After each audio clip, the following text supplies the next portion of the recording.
ইন্দোনেশিয়ার প্রত্যন্ত অজপাড়া একটি গ্রাম রাম্বা। সবুজের ছায়াঘেরা এই গ্রামটি নির্জন এবং শান্ত মনে হলেও সেখানের প্রতিটি মানুষ বেঁচে রয়েছে অন্ধবিশ্বাস এবং ব্যাপক কালো জাদুর চর্চা নিয়ে, যেখানে মানুষ হয় ক্রমশ নিখোঁজ। সাল 1995। উমর আর ওস্তি নামের এই দুইজন সরকারি কর্মকর্তা গ্রামের মানুষের নিবন্ধন এবং আদমশুমারি করতে গিয়েছিল, আর এরপর তাদের সাথে যা ঘটেছিল তা সত্যিই ভয়াবহ এবং হচ্ছিল সেই গ্রামের রহস্য উন্মোচন। এই গল্প সত্য ঘটনার উপর নির্মিত, যার নাম তাসবি কোসং, এবং প্রবেশ করব সেই ভয়ঙ্কর রাম্বা গ্রামের গলিগুলোতে, যেখানে ভয় পাওয়াটা আবশ্যক। তার সাথে আমি আছি আপনাদের সাথে শুভ্র, আর আপনারা দেখছেন প্রেতালাপ। কথা না বাড়িয়ে চলুন বন্ধুরা, চলে যাওয়া যাক ভয়ানক সেই দুনিয়ায় যেখানে আপনার ভয় করবে। তার আগে চ্যানেলটি সাবস্ক্রাইব করে ফেলুন। প্রথমেই আমাদেরকে সূরা জিনের 6 নম্বর আয়াত দেখানো হয়, যার অর্থ আর কিছু মানুষ ছিল যারা জিনদের কিছু পুরুষের আশ্রয় নিত, ফলে তারা তাদের আরো বিভ্রান্তি ও ভীতি বৃদ্ধি করে দিত। তারপরই আমাদেরকে কিছু পত্রিকা দেখানো হয় যেখানে রাম্বা গ্রামের কিছু ভয়াবহ ঘটনা ও চিত্র উঠে এসেছে। এখানে আমাদেরকে বলা হচ্ছিল কালো জাদুর বিষয়ে, যে গ্রামটিতে ব্যাপকভাবে কালো জাদুর চর্চা হতো।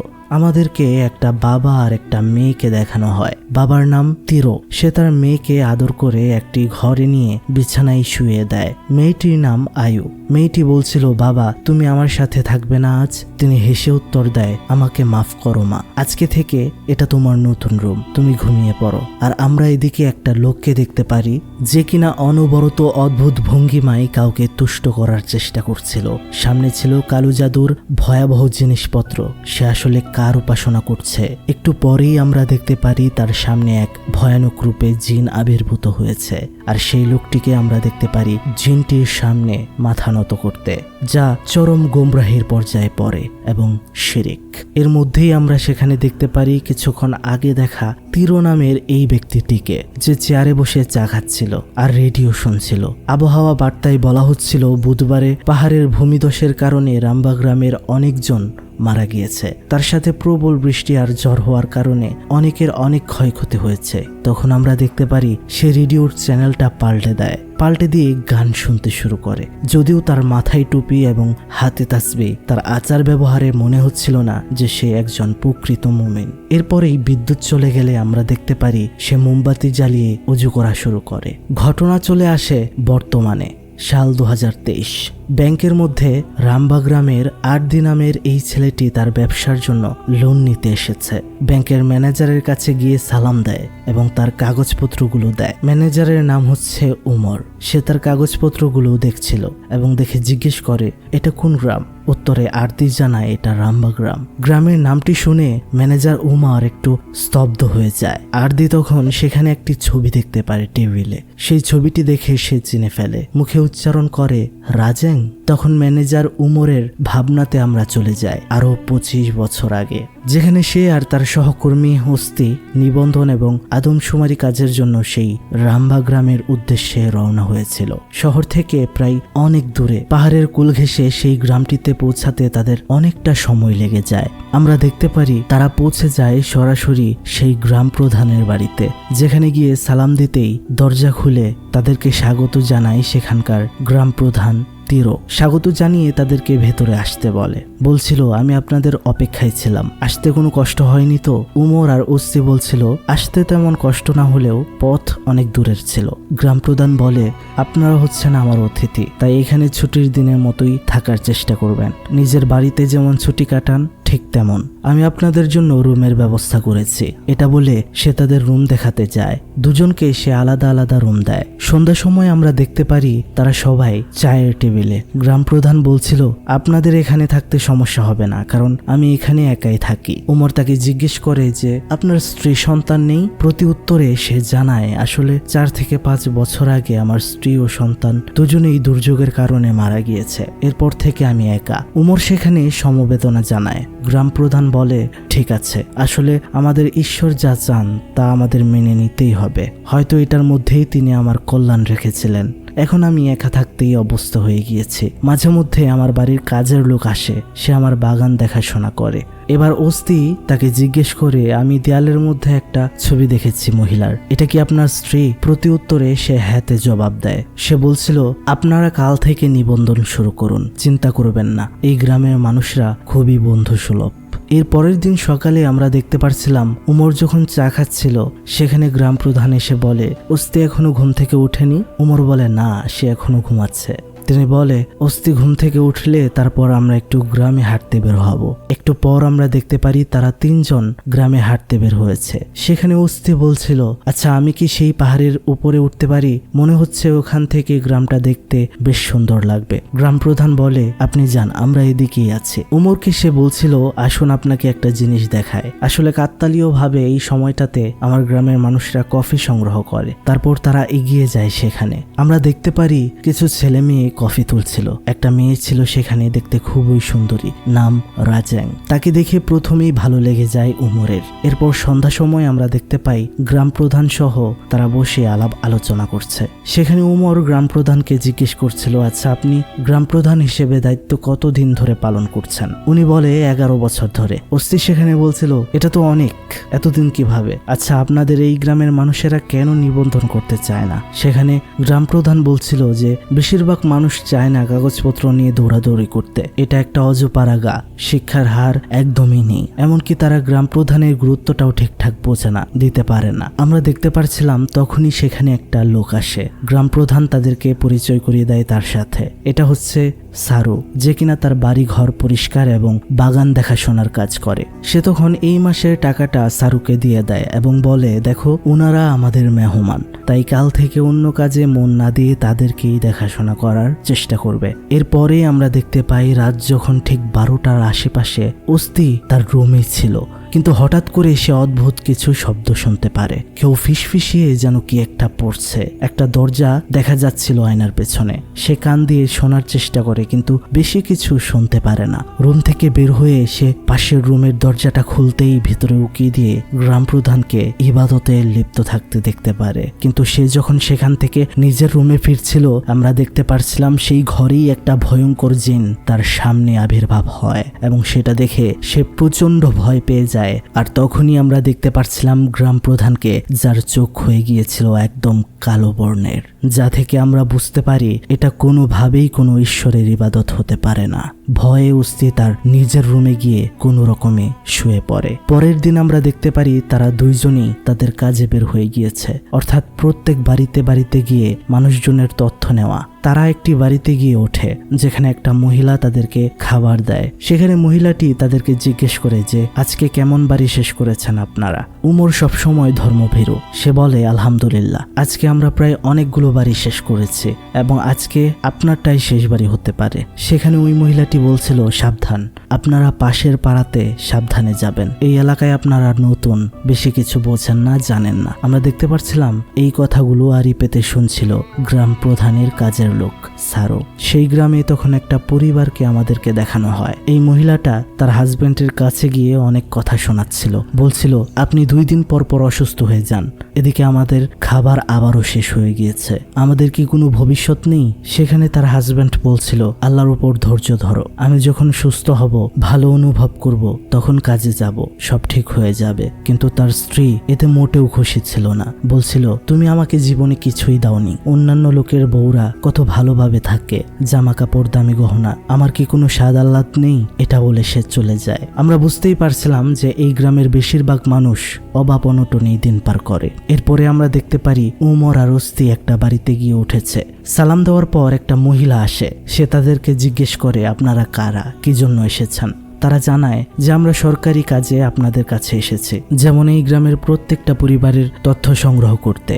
মহিলাটি তাদেরকে ঘরে ঢুকতে বলছিল না। তখন সেই মহিলার হাজব্যান্ড সেখানে আসে এবং তাদেরকে ঘরে ঢোকায়। আমরা এই লোককে দেখেই বুঝতে পারি এটা সেই কালো জাদুকর যাকে ঘটনার শুরুতে আমরা জিনের উপাসনা করতে দেখেছিলাম। উমর ওস্তি তারা জানতে চায় আপনারা কয়জন থাকেন এই পরিবারে। লোকটি বলে, আগে পরিচয় হয়ে নেই, আমার নাম বতুতা, আমি আমার স্ত্রী আর আমার মেয়েকে নিয়ে এখানে থাকি। উমর তখন জিজ্ঞেস করে যে আপনার কাজ কি করে জীবিকা নির্বাহ করেন। সেটা বলার আগেই আমরা দেখতে পারি সেখানে রাজেং নামের মেয়েটি উপস্থিত হয়। আমরা বুঝতে পারি এই মেয়েটি হচ্ছে বতুতার মেয়ে। যেহেতু এই মেয়েটিকে দেখেই অনেক পছন্দ করে ফেলেছিল উমর, দেখার পর থেকেই আর ভুলতে পারছে না, তাই এখানে দেখে সে একটু অবাক হয়ে যায়। আর এই বিষয়টা লক্ষ্য করে বতুতা। তারা সেই বাড়ি থেকে বিদায় নিয়ে ফেরার সময় রাস্তার মধ্যে তারা দেখতে পারে একটা লোক ভাজা ভুট্টা বিক্রি করছে। তারা সেখানে থেমে সেই দোকান থেকে ভুট্টা খায়। এদিকে আমরা দেখতে পারি বতুতা কবিরাজের বাড়িতে তারা খাওয়ার সময় রাজেংকে ডাকে এবং বতুতা বলে, তোমার মা বলল তোমার আর ওই শহরের ছেলেটার মধ্যে নাকি বিশেষ কিছু লক্ষ্য করেছে। এটা কি সত্যি?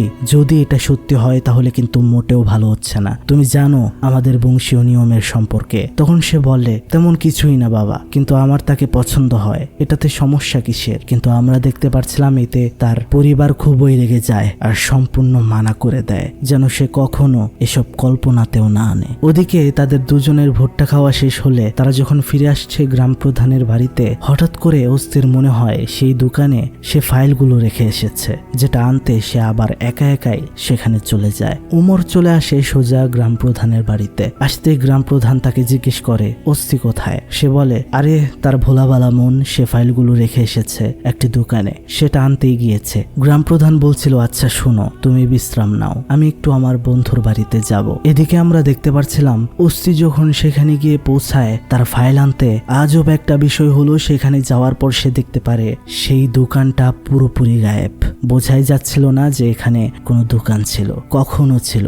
তখন অস্থি সেই জায়গাতে সেই ভয়ঙ্কর জিনকেও দেখতে পারে। এটা দেখে সে ভয়ে দৌড়ে সেখান থেকে চলে আসে। আর ওদিকে গ্রাম প্রধানের বাড়িতে উমর যখন একা, হঠাৎই তখন লোডশেডিং হয়ে যায়। তখন আমরা দেখতে পাচ্ছিলাম তার পেছন দিয়ে কিছু একটা চলে যাচ্ছিল। সে পেছনে চাইতেও সেটাকে দেখতে পারে না। সে যখন হারিকেনটা জ্বালিয়ে ঘুরতেই তার সামনে গ্রাম প্রধানকে দেখতে পেয়ে ভয় পেয়ে যায়। বলে, আস্তাগফিরুল্লাহ, আপনি এখানে কোথা থেকে? আপনি না আপনার বন্ধুর বাড়িতে গিয়েছেন? এই কথার কোনো উত্তর না দিয়ে গ্রাম প্রধান বলে, ভয় পাওয়া যাবে না, অভ্যস্ত হতে হবে, এখানে ঘন ঘন লোডশেডিং হয়। এটা বলে গ্রাম প্রধান তার ঘরে চলে যায়। তখনই আবার বিদ্যুৎ চলে আসে। বাড়িতে ফিরে হকচকিয়ে উমরকে কিছু বলতে চাইছিল অস্থি। সে যখনই কিছু বলতে যাবে তখনই সেখানে গ্রাম প্রধান চলে আসে। এসে বলে যে কি সমস্যা। অস্থি যখন তার সমস্যার কথাটা বলতে শুরু করে তখনই গ্রাম প্রধান সেটা বলতে দেয় না, থামিয়ে দেয়। বলে, এগুলো কিছু না, আপনি যা দেখেছেন তা ভুল দেখেছেন, হয়তো আপনি ভেতর থেকে হয়তো কিছুটা দুর্বল হয়ে গিয়েছেন কাজ করে, তাই আপনার পর্যাপ্ত পরিমাণে বিশ্রাম প্রয়োজন।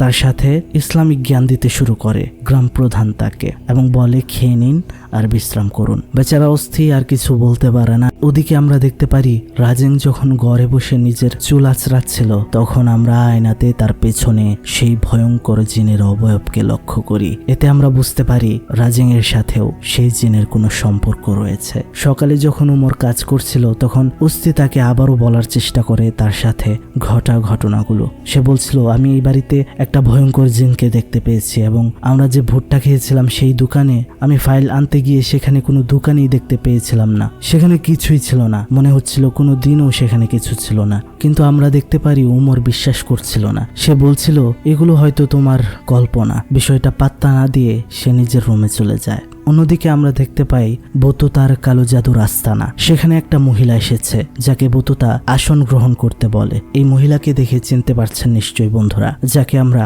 আগেও দেখেছিলাম যে সে তার হাজবেন্ডের উপর অনেক ক্ষিপ্ত ছিল অভাব অনটনের কারণে। সেখানে বতুতা তাকে বলছিল, তুমি এখানে আসার আগে নিয়ম কানুন জেনে এসেছো? সে উত্তরে বলে, হ্যাঁ, আমি এখানে আসতাম না যদি আমার পরিস্থিতি খারাপ না হতো। বতুতা তখন বলছিল, এটা করলে তুমি ধন সম্পদ সবকিছুর মালিক ঠিকই হবে, কিন্তু তোমার পরিবারের কোনো একজনের আত্মাকে জিনের কাছে উৎসর্গ করতে হবে। এটা শুনে মহিলাটি চমকে যায়, কিন্তু সে রাজিও হয় এবং আমরা দেখতে পারি বতুতা কবিরাজ সে অদ্ভুত অঙ্গভঙ্গি করে একটা ছুরিতে রক্ত মিশিয়ে সেটা একটা পুতুলের উপরে স্টেপ করতে থাকে। এরপরে আমরা দেখতে পারি রাজেং আর উমর একসাথে বসে সময় কাটাচ্ছে একান্তে। সেখানে উমর বলছিল, এই নির্জন পরিবেশ, গোধূলি সন্ধ্যায় এত ভালো একটা জায়গায় বসে আপনার মতো সুন্দরীর সাথে সময় কাটাতে পেরে আমি ধন্য।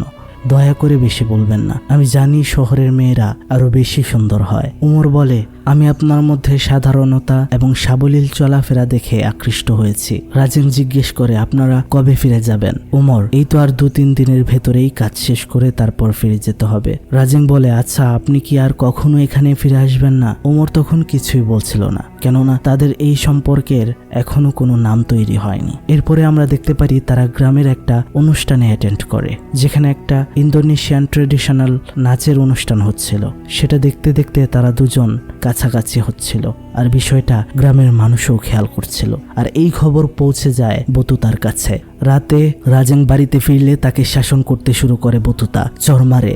রাজেং বলে, এটা কি আমার কোনো ভুল কাউকে পছন্দ করা? আমিও তো সাধারণ মানুষের মতো বাঁচতে চাই। তখন তার মা তাকে আরো মারতে থাকে আর বলে, তোমার বাবা এই শিক্ষা দিয়েছে তোমাকে? তোমার বাবার সাথে মুখে মুখে তর্ক করো। কিছুদিন পরেই পূর্ণিমা, সে সময় তোমার জাদুবিদ্যা তোমার উপর পরিপূর্ণ হবে। এটা আমাদের ব্রত, আর এখানেই তোমার বাবার উত্তরাধিকারী হিসেবে তোমার থাকতে হবে। এই গ্রাম ছেড়ে যাওয়া যাবে না। এদিকে আমরা দেখতে পারি গ্রাম প্রধানের কাজের লোক সারু, যে কিনা রাতে কোদাল কাঁধে নিয়ে কোথাও যাচ্ছিল।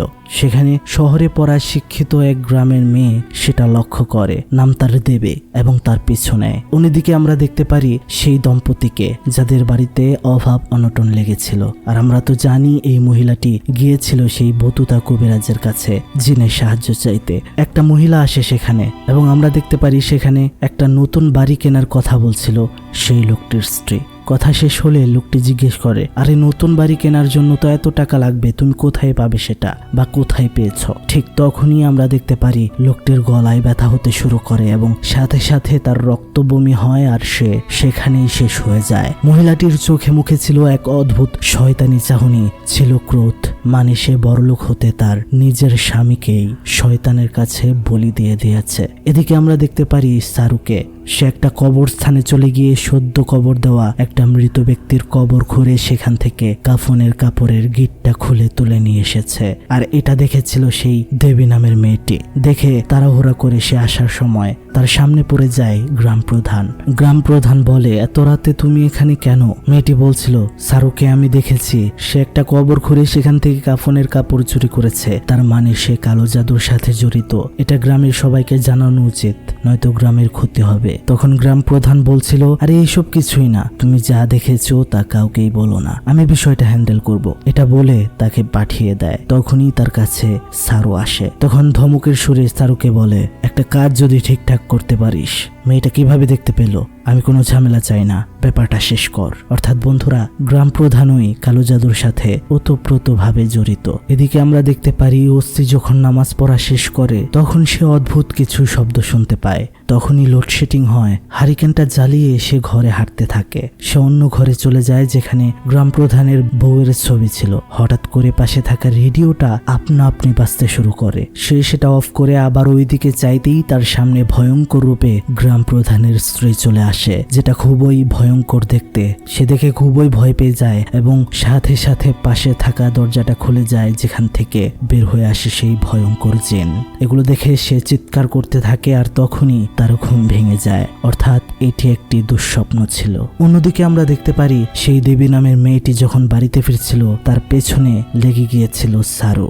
সেটা তখনই তাকে ঝোপের মধ্যে ফেলে মারতে চেষ্টা করে। নিজের সবটুকু শক্তি দিয়ে দেবী যখন সেখান থেকে ছুটে চলে আসবে, গ্রাম প্রধান সেখানে তাকে মেরে সাথে সাথেই অজ্ঞান করে দেয়। তারপর আমরা দেখতে পারি তাকে দড়ি দিয়ে বেঁধে ফেলা হয়েছে। সেখানে গ্রাম প্রধান বলছিল, এত রাতে একটা মেয়ে কিভাবে বাড়ির বাইরে বের হতে পারে? ভয় করে না?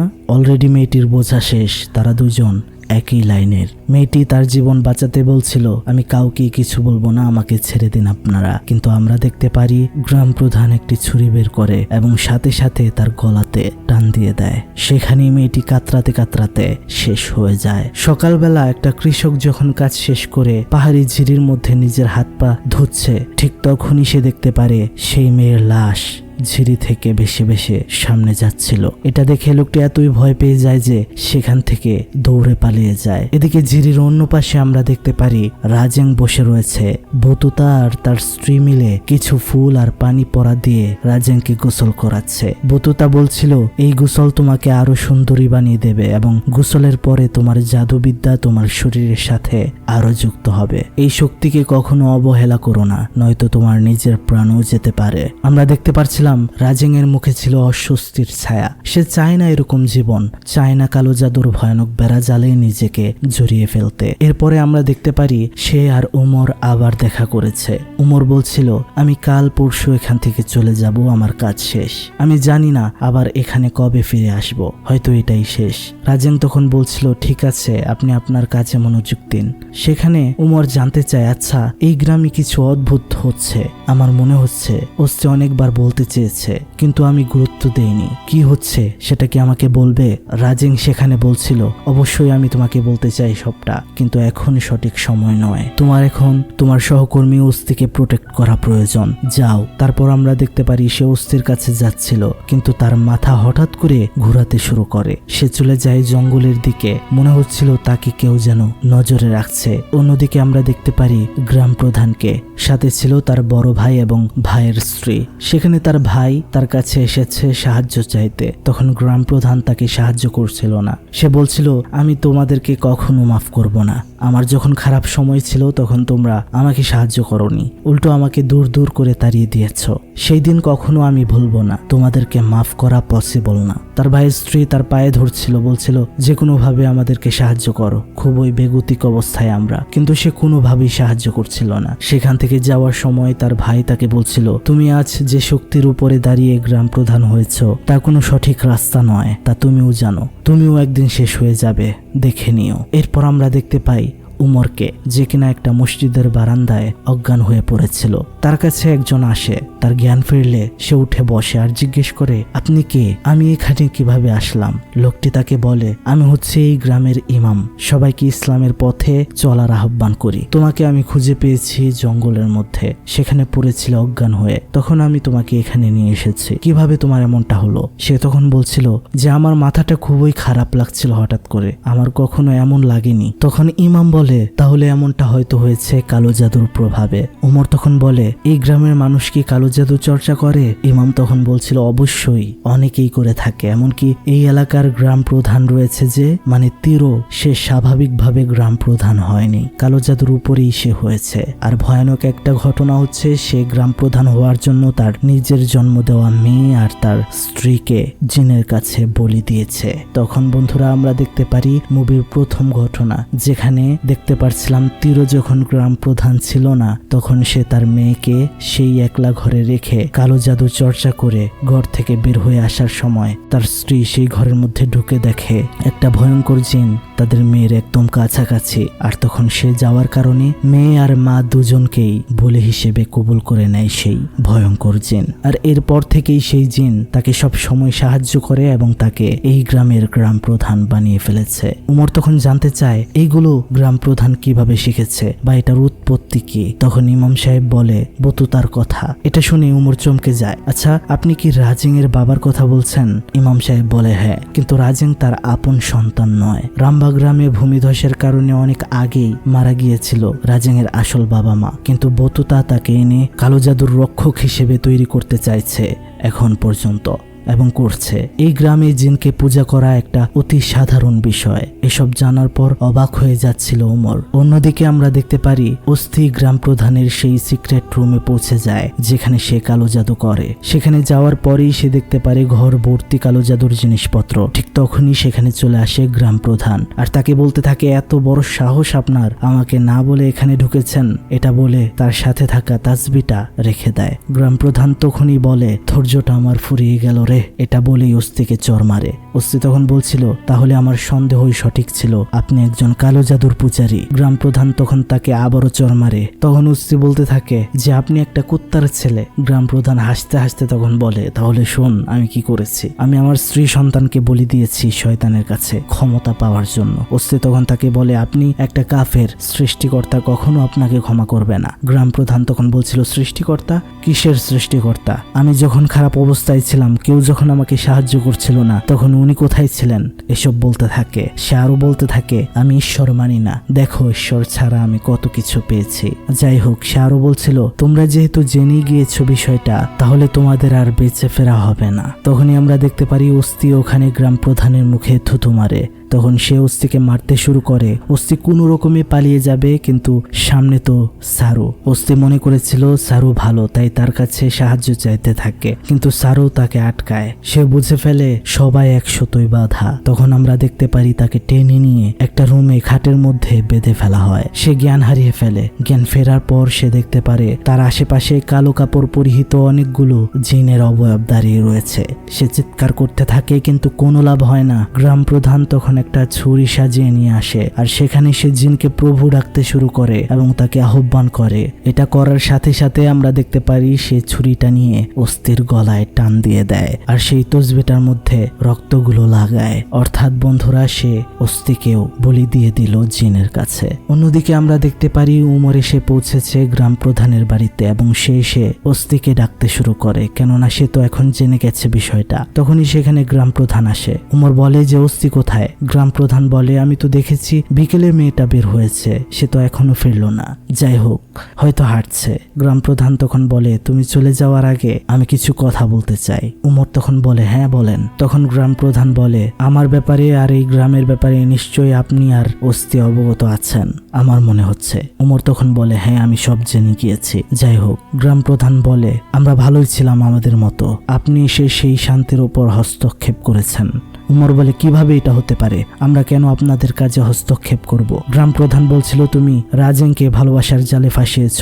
সে আমাদের জন্য একটা মাস্টারপিস, জাদুবিদ্যার এক অনন্য সৃষ্টি। আমরা তাকে তিলে তিলে ছোট থেকে তৈরি করছি, আর তুমি সেটা ভালোবাসা দিয়ে ধ্বংস করতে চাইছো। আর অস্তিত্ব একটা অসভ্য মহিলা। আমরা দেখতে পারি উমর এই কথাই রেগে যায় আর বলে, অস্তি কোথায় বলেন? আমরা দেখতে পারি গ্রাম প্রধান নিচের দিকে চেয়ে এক অদ্ভুত কণ্ঠে বলে, তাকে শেষ করে দিয়েছি, এখন তোর পালা। মুখ উঁচু করতেই আমরা দেখতে পারি চোখগুলো একদম কালো বর্ণের হয়ে গিয়েছে, অর্থাৎ সে এখন আর মানুষ নেই, তার ভেতরে রয়েছে শয়তান জিন।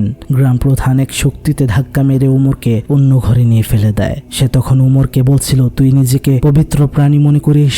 ঈশ্বরের বানানো দুর্বল একটা প্রাণী তুই। উমর বলছিল, আমি নগণ্য হই আর যাই হই, আমি আল্লাহ তাআলার সৃষ্টি, আর আপনি নিজেও। তখন সেটা বলছিল, জ্ঞান দিতে আসিস না একদম, আমি তৈরি হয়েছি আগুনে আর তুই মাটি, আমাকে কিছুই ধ্বংস করতে পারে না। ঠিক তখনই আমরা দেখতে পারি উমর দেরি না করে কোরআন তেলাওয়াত শুরু করে। জোরে জোরে কোরআন তেলাওয়াত করার কারণে আমরা দেখতে পারি গ্রাম প্রধানের ভেতর থেকে বমি হয়ে সেই ভয়ঙ্কর জিন বের হয়ে যায়। উমর দ্রুত এই গ্রাম ছাড়তে চায়। রাস্তা দিয়ে গাড়ি নিয়ে যাওয়ার সময় সামনে সে রেজাংকে দেখতে পারে। উমর গাড়ি থামিয়ে বলে, এখানে তুমি কি করছো? রাজেং বলতে থাকে, আপনি হয়তো সবকিছু জেনে গিয়েছেন সবার বিষয়ে। আপনাকে আর অস্তিকে মারার পায় তারা করেছিল গ্রাম প্রধান আর আমার পরিবার। আমি আপনাকে বলতে চেয়েও বলতে পারিনি, কেননা আমি তাদের কন্ট্রোলে। তারা চায় আমাকে কালো জাদুর ক্ষমতা দিয়ে আমাকে ব্যবহার করতে, কিন্তু আমি সব সময় চেয়েছি একটা সাধারণ জীবনযাপন, যা আপনাকে দেখে আমার আরো আকাঙ্ক্ষা জেগেছে। উমর তখন সেখানে বলছিল, অস্তিকে মেরে ফেলেছে। আমি তার কথা আগে বিশ্বাস করিনি, কিন্তু আমার কারণেই হয়তো তার জীবন গিয়েছে।